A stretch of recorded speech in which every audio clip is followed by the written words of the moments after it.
ಕನ್ನಡದ ಕಿರುತೆರೆ ನಟಿ ಹಾಗೂ ನಿರೂಪಕಿ ಅನುಪಮಾ ಗೌಡ ಅವರ ಹೆಸರನ್ನ ಕೇಳಿದ ತಕ್ಷಣ ಅಭಿಮಾನಿಗಳಲ್ಲಿ ಬರುವ ಒಂದೇ ಒಂದು ಪ್ರಶ್ನೆ ಏನಪ್ಪಾ ಅಂದರೆ ನಿಮ್ಮ ಮದುವೆ ಯಾವಾಗ ಅನ್ನುವಂಥ ಪ್ರಶ್ನೆ.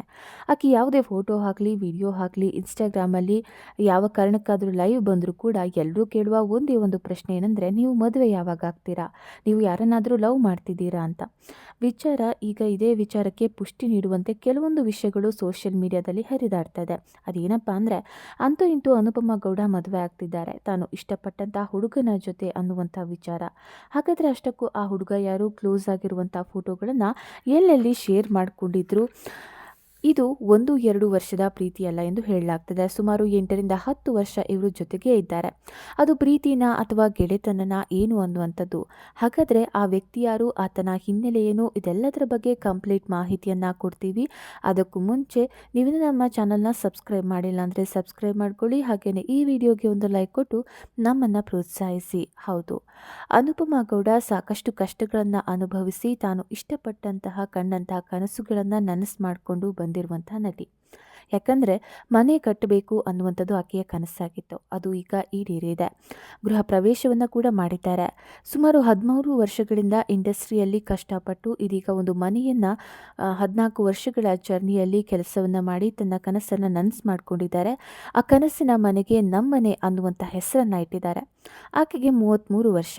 ಆಕೆ ಎಲ್ಲ ಇಂಟರ್ವ್ಯೂಗಳಲ್ಲೂ ಹೇಳ್ತಾ ಇದ್ರು, ನನಗೂ ಒಂದಷ್ಟು ಜವಾಬ್ದಾರಿ ಇದೆ, ಮನೆಯನ್ನು ನೋಡ್ಕೋಬೇಕು, ನನ್ನದೇ ಆದಂತಹ ಒಂದಷ್ಟು ಕನಸುಗಳಿದೆ, ಅದೆಲ್ಲವನ್ನ ನನಸು ಮಾಡ್ಕೋಬೇಕು, ಅದಾದ ಮೇಲೆ ನನ್ನ ಮದುವೆ ಅನ್ನುವಂಥದ್ದನ್ನು ಹೇಳಿದರು.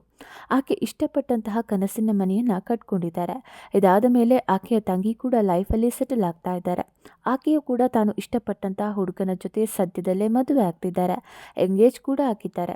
ಇಬ್ಬರು ಕೂಡ ಜೊತೆಗಿರುವ ಫೋಟೋಸ್ಗಳನ್ನು ಹಾಕ್ತಿದ್ದಾರೆ. ಹಾಗಾಗಿ ಅಭಿಮಾನಿಗಳು ಹೇಳ್ತಾ ಇದ್ದದ್ದು, ಈಗ ತಂಗಿ ಮದುವೆ ಆಗೋ ಮೊದಲು ನೀವಾಗಬೇಕು, ನೀವು ಅಕ್ಕ, ನೀವು ಮೊದಲು ಮದುವೆ ಆಗಿ ಅನ್ನುವಂಥದ್ದನ್ನು ಹೇಳ್ತಾ ಇದ್ರು. ಈಗ ತಂಗಿ ಲೈಫ್ ಕೂಡ ಸೆಟಲ್ ಆಗಿರುವಂಥದ್ದು, ಕೆರಿಯರ್ ಕೂಡ ಈಗ ಒಂದೊಳ್ಳೆ ದಾರಿಯಲ್ಲಿ ಸಾಗ್ತಾ ಇದೆ. ಹಾಗಾಗಿ ಅನುಪಮಾ ಗೌಡ ಅಂದರೆ ಆಕೆ ಲವ್ ಬ್ರೇಕಪ್ಪನ್ನು ಕೂಡ ಅನುಭವಿಸಿದ್ದಾರೆ. ಹುಡುಗ ಬಿಟ್ಟು ಹೋದಂಥ ಸಂದರ್ಭದಲ್ಲಿ ಡಿಪ್ರೆಷನ್ಗೂ ಕೂಡ ಒಳಗಾಗಿದ್ರು.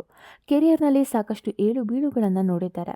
ಹಾಗಾಗಿ ಅನುಪಮಾ ಗೌಡ ಅವ್ರಿಗೆ ಒಂದೊಳ್ಳೆ ಹುಡುಗ ಸಿಗಬೇಕು ಅನ್ನುವಂಥದ್ದು ಎಲ್ಲರ ಇಚ್ಛೆ. ಹಾಗಾಗಿ ಆ ಹುಡುಗ ಇವರೇನಾ ಅನ್ನೋ ಅನುಮಾನ ಈಗ ಶುರುವಾಗಿದೆ. ನೀವು ಅಬ್ಸರ್ವ್ ಮಾಡಿರಬಹುದು, ಇನ್ಸ್ಟಾಗ್ರಾಮ್ನಲ್ಲಿ ಸಾಕಷ್ಟು ಫೋಟೋಸ್ಗಳನ್ನು ವಿಡಿಯೋಸ್ಗಳನ್ನು ಹಾಕ್ತಾ ಇರ್ತಾರೆ. ಫೋಟೋಶೂಟ್ಗಳನ್ನು ಮಾಡಿಕೊಂಡು ಆ ಫೋಟೋಗಳಿಗೆ ಒಂದಷ್ಟು ಸಾಂಗ್ಸ್ಗಳನ್ನು ಹಾಕಿ ಕ್ಯಾಪ್ಷನ್ಗಳನ್ನು ಕೊಟ್ಟು ಪೋಸ್ಟ್ ಮಾಡ್ತಾ ಇರ್ತಾರೆ. ಸೊ ಅದರಲ್ಲಿ ಯಾವುದೇ ಒಂದು ಲವ್ ಸಾಂಗ್ಸನ್ನು ಹಾಕಿದ್ರೂ ಕೂಡ ಎಲ್ಲರೂ ಹೇಳ್ತಾ ಇದ್ದದ್ದು, ಓಕೆ ಅನುಪಮಾ ಗೌಡ ಅವರು ಲವಲ್ಲಿ ಬಿದ್ದಿದ್ದಾರೆ ಅಂತ, ಅದಕ್ಕೋಸ್ಕರನೇ ಈ ಸಾಂಗ್ ಹಾಕಿದ್ದಾರೆ ಅಂತ.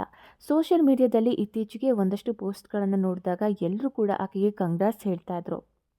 ಯಾಕಂದರೆ ಆಕೆಯ ಒಂದಷ್ಟು ಫೋಟೋಸ್ಗಳನ್ನು ತೆಗೆದಿರುವಂಥ ವ್ಯಕ್ತಿ ಬಗ್ಗೆ ಈಗ ಸೋಷಿಯಲ್ ಮೀಡಿಯಾದಲ್ಲಿ ಚರ್ಚೆ ಆಗ್ತಾ ಇದೆ. ಅನುಪಮಾ ಗೌಡ ಅವರ ಹುಡುಗ ಇವರೇ ಅಂತ. ಅನುಪಮಾ ಅವರು ಸುಮಾರು 8ರಿಂದ 10 ವರ್ಷಗಳ ಹಿಂದಿನಿಂದಲೂ ಕೂಡ ಒಬ್ಬ ವ್ಯಕ್ತಿ ಜೊತೆ ತುಂಬಾ ಕ್ಲೋಸ್ ಆಗಿರುವಂಥದ್ದು. ಅವರ ಹೆಸರು ರಾಘವ್ ಅಂತ. ಇವರು ಕೂಡ ಕನ್ನಡ ಫಿಲಮ್ ಇಂಡಸ್ಟ್ರಿಯಲ್ಲಿ ಕೆಲಸ ಮಾಡ್ತಾ ಇದ್ದಾರೆ. ಇಬ್ಬರು ಕೂಡ ಸೊನ್ನೆಯಿಂದಲೇ ತಮ್ಮ ಕೆರಿಯರನ್ನು ಶುರು ಮಾಡಿಕೊಂಡಿರುವಂಥದ್ದು. ಸಾಕಷ್ಟು ಸಿನಿಮಾಗಳಲ್ಲಿ ಇಬ್ಬರು ಒಟ್ಟಿಗೆ ಕೆಲಸ ಮಾಡಿದ್ದಾರೆ. ಸೊ ಇವರು ರಾಘವ್ ಸ್ಟುಡಿಯೋಸ್ ಅನ್ನುವಂಥ ಒಂದು ಫೋಟೋಗ್ರಫಿ ರಿಲೇಟೆಡ್ ಹಾಗೂ ಅದರ ಫೌಂಡರ್ ಕೂಡ ಇವರನ್ನೇ. ಎಂಜಿನಿಯರಿಂಗ್ ಓದಿದ್ದಾರೆ, ಬ್ಯಾಂಗ್ಳೂರಿನಲ್ಲಿ ಸೆಟಲ್ ಆಗಿದ್ದಾರೆ. ಇಬ್ಬರು ಕೂಡ ಜೊತೆಗೆ ತಮ್ಮ ಕೆಲಸವನ್ನು ಸ್ಟಾರ್ಟ್ ಮಾಡ್ತಿದ್ದಾರೆ. ಫಿಲಮ್ ಇಂಡಸ್ಟ್ರಿಯಲ್ಲಿ ಬೆಳಿಬೇಕು ಅನ್ನುವಂಥದ್ದು ಇಬ್ಬರಿಗೂ ಕನಸಾಗಿತ್ತು. ಹಾಗಾಗಿ ಅನುಪಮಾ ಗೌಡ ಅವರ ಸಾಕಷ್ಟು ಫೋಟೋಸ್ಗಳನ್ನು ತೆಗೆಯೋರು ಇವರೇನೆ. ಇತ್ತೀಚೆಗೆ ಇವರಿಬ್ಬರ ಕೆಲವೊಂದಿಷ್ಟು ಫೋಟೋಸ್ಗಳು ಹರಿದಾಡೋಕ್ಕೆ ಶುರುವಾಗುತ್ತೆ. ಸುಮಾರು 10 ವರ್ಷದಿಂದ ಇವರಿಬ್ಬರು ಬೆಸ್ಟ್ ಫ್ರೆಂಡ್ಸ್ ಆಗಿರುವಂಥದ್ದು. ಆಗಿನಿಂದಲೂ ಇವರಿಬ್ಬರು ಜೊತೆಗಿರುವಂಥ ಫೋಟೋಸ್ಗಳನ್ನು ಹಾಕ್ತಾ ಇದ್ರು. ಯಾರು ಕೂಡ ಅದರ ಬಗ್ಗೆ ಅಷ್ಟೊಂದು ಕಾನ್ಸಂಟ್ರೇಟ್ ಮಾಡಿರಲಿಲ್ಲ. ಆದರೆ ಇತ್ತೀಚೆಗೆ ಹೆಚ್ಚಾಗಿ ಕಾಣಿಸ್ಕೊಂಡಿದ್ದರಿಂದ ಆ ವ್ಯಕ್ತಿ ಯಾರು, ಆತನ ಹಿನ್ನೆಲೆ ಏನು ಅಂತ ಹುಡುಕಾಡ್ತಾ ಹೋದಾಗ ಸಾಕಷ್ಟು ಫೋಟೋಸ್ಗಳು ಸೋಷಿಯಲ್ ಮೀಡಿಯಾದಲ್ಲಿ ವೈರಲ್ ಆಗೋದಕ್ಕೆ ಶುರುವಾಗುತ್ತೆ. ಸೊ ಇವರಿಬ್ಬರು ಕೂಡ ತುಂಬ ಕ್ಲೋಸ್ ಆಗಿರುವಂಥ ಫೋಟೋಸ್ಗಳನ್ನು ಶೇರ್ ಮಾಡ್ತಾರೆ. ಆದರೆ ಅನುಪಮಾ ಗೌಡ ಅವರು ಹೇಳೋ ಪ್ರಕಾರ ಇವರಿಬ್ಬರು ಕೂಡ ಬೆಸ್ಟ್ ಫ್ರೆಂಡ್ಸ್ ಆಗಿದ್ದಾರೆ. ಆದರೆ ಗೆಳೆತನ ಪ್ರೀತಿಯಾಗಿ ಬದಲಾಗುತ್ತಾ ಅನ್ನುವಂಥದ್ದು ಗೊತ್ತಿಲ್ಲ. ಬಟ್ ಸದ್ಯಕ್ಕೆ ಅನುಪಮಾ ಗೌಡ ಅವರು ಇವರು ನನ್ನ ಬೆಸ್ಟ್ ಫ್ರೆಂಡ್ ಅಂತಿದ್ದಾರೆ. ಹಾಗಾಗಿ ಇಬ್ಬರು ಜೊತೆಗಿರೋ ಫೋಟೋಸ್ಗಳನ್ನ ಶೇರ್ ಮಾಡ್ಕೊಳ್ತಾ ಇರ್ತಾರೆ. ರಾಘವರ ಫೇಸ್ಬುಕ್ ಆಗಿರ್ಬೋದು, ಇನ್ಸ್ಟಾಗ್ರಾಮ್ ಆಗಿರ್ಬೋದು, ಎಲ್ಲ ಕಡೆ ಅನುಪಮಾ ಗೌಡ ಅವರ ಜೊತೆಗಿನ ಸಾಕಷ್ಟು ಫೋಟೋಸ್ಗಳಿವೆ. ಈಗ ಇದೇ ಫೋಟೋಸ್ಗಳು ಸಿಕ್ಕಾಪಟ್ಟೆ ವೈರಲ್ ಆಗ್ತಾ ಇದೆ. ಅನುಪಮಾ ಗೌಡ ಅವರು ಗೃಹ ಪ್ರವೇಶ ಆದಮೇಲೆ ಮದುವೆಗೆ ಸಜ್ಜಾಗ್ತಿದ್ದಾರೆ ಅಂತ ಹೇಳಲಾಗ್ತಿದೆ. ಆದರೆ 8ರಿಂದ 10 ವರ್ಷಗಳ ಕಾಲ ಜೊತೆಗೆ ಇದ್ದಾರೆ ಅಂತಂದರೆ ಇವರಿಬ್ಬರ ನಡುವೆ ಒಂದೊಳ್ಳೆ ಅಂಡರ್ಸ್ಟ್ಯಾಂಡಿಂಗ್ ಇರುತ್ತೆ. ಸೊ ಇವರಿಬ್ಬರು ಮುಂದೆ ಮದುವೆ ಆಗ್ತಾರಾ ಅಥವಾ ಗೆಳೆತನ ಹೀಗೆ ಇರುತ್ತಾ ಅನ್ನೋದನ್ನು ಕಾದು ನೋಡಬೇಕು. ಸದ್ಯಕ್ಕೆ ಮತ್ತೆ ಪ್ರಶ್ನೆ ಉದ್ಭವ ಆಗಿರುವಂಥದ್ದು, ಅನುಶ್ರೀ ಥರ ನೀವು ಆಗಬೇಡಿ. ಅನುಶ್ರೀ ಅವರು ಕೆರಿಯರ್ ಅದು ಇದು ಅಂತ 40 ವರ್ಷ ವಯಸ್ಸಾದರೂ ಕೂಡ ಮದುವೆ ಆಗದೆ ಹಾಗೇ ಇದ್ದಾರೆ. ಬಟ್ ಅನುಪಮ್ ಅವರೇ, ನಿಮ್ಮ ಲೈಫ್ನ ನೀವು ನೋಡ್ಕೊಳ್ಳಿ. 33 ವರ್ಷ ವಯಸ್ಸು ಈಕೆಗೆ. ಹಾಗಾಗಿ ನಿಮ್ಮ ಮದುವೆ ಯಾವಾಗ ಅನ್ನುವಂಥ ಪ್ರಶ್ನೆಯನ್ನು ಅಭಿಮಾನಿಗಳು ಕೇಳ್ತಾ ಇದ್ದಾರೆ. ನಿಮ್ಗೇನು ಅನಿಸುತ್ತೆ? ಅನುಪಮ ಗೌಡ ಅವರು ರಾಘವ್ ಅವರ ಜೊತೆ ಸಪ್ತಪದಿ ತುಡಿಯಬಹುದಾ ಅಥವಾ ಪ್ರೀತಿಯಲ್ಲಿದ್ದಾರಾ? ಇವರಿಬ್ಬರ ಜೋಡಿ ಹೇಗಿದೆ, ಹೇಗನ್ನಿಸ್ತು? ನಿಮ್ಮ ಅಭಿಪ್ರಾಯವನ್ನು ಕಮೆಂಟ್ ಮಾಡಿ ತಿಳಿಸಿ.